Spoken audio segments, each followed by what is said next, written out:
নতুন জালেম নতুন কায়দায় চাঁদাবাজির পরিকল্পনা করেছে, তার নাম হচ্ছে কার্ড। এই সব আধুনিক কার্ডের মূলা ঝুলাবেন না। বাংলার তৌহিদি জনতা রক্ত দিতে শিখেছে। আমরা শহীদি তামান্না নিয়ে জন্ম নিয়েছি, প্রয়োজনে সবাই শহীদ হব। এই নতুন বাংলাদেশকে আর জালিমের হাতে দিব না। আমাদের মানবিক নেতাকে 11 দলের পক্ষ থেকে আমরা প্রধানমন্ত্রী করব বলে সর্বসম্মত জ্ঞাপন করেছি। আপনারা কি একমত আছেন? 151 আসন লাগবে কমপক্ষে। কুষ্টিয়ার 4টা আসনের 4টাই চাই 4-0 গোলে পরাজিত করব নতুন জালেমদের। প্রিয় সাথী এবং বন্ধুগণ, আমাদের নেতা, আমাদের রাহবার ডাক্তার শফিকুর রহমান ঘোষণা দিয়েছেন, ওই দুর্নীতিবাজ চাঁদাবাজদের হাতে আর দেশ দেওয়া হবে না। দেশ চালাবে ঐক্যবদ্ধ বাংলাদেশ। আমরা যেই 11টি দল একত্রিত হয়েছি, সেই 11টি দল মিলেই গঠিত হয়েছে ঐক্যবদ্ধ বাংলাদেশ।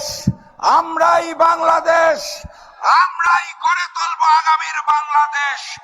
ন্যায়, ইনসাফ, কুরআন এবং অবহেলিত ন্যায্য পাওনাহীন মানুষের বাংলাদেশ গড়ে তোলা হবে। কুষ্টিয়াতে আপনাদের 4 জন প্রার্থীকে নির্ধারণ করা হয়েছে। তাদের তো চিনেন আপনারা নাকি? ফ্যাসিস্ট হাসিনা যাওয়ার আগে পরে কখনো চাঁদাবাজি করেছেন? কখনো দুর্নীতি করেছেন? আপনারা বিশ্বাস করেন এই 4 জন ইনসাফের প্রতীক দাঁড়িপাল্লা নিয়ে বিজয়ী হয়ে আসতে পারলে আপনাদের পাশে থাকবে? তাহলে সেই 4 জনকে জয়যুক্ত করার জন্য আমার মা বোনেরা এবং আমার ভাইয়েরা 12 তারিখ যুদ্ধের প্রস্তুতি আছে তো নাকি?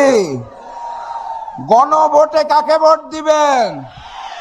গণভোটে, গণভোটে, গণভোটে। কুষ্টিয়ার মার্কাটা কি? কুষ্টিয়া 1, কুষ্টিয়া 2, কুষ্টিয়া 3, কুষ্টিয়া 4। ঐক্যবদ্ধ বাংলাদেশ। সবাই মিলে ইনশাআল্লাহ শফিকুর রহমানের, আমাদের, মজলুমের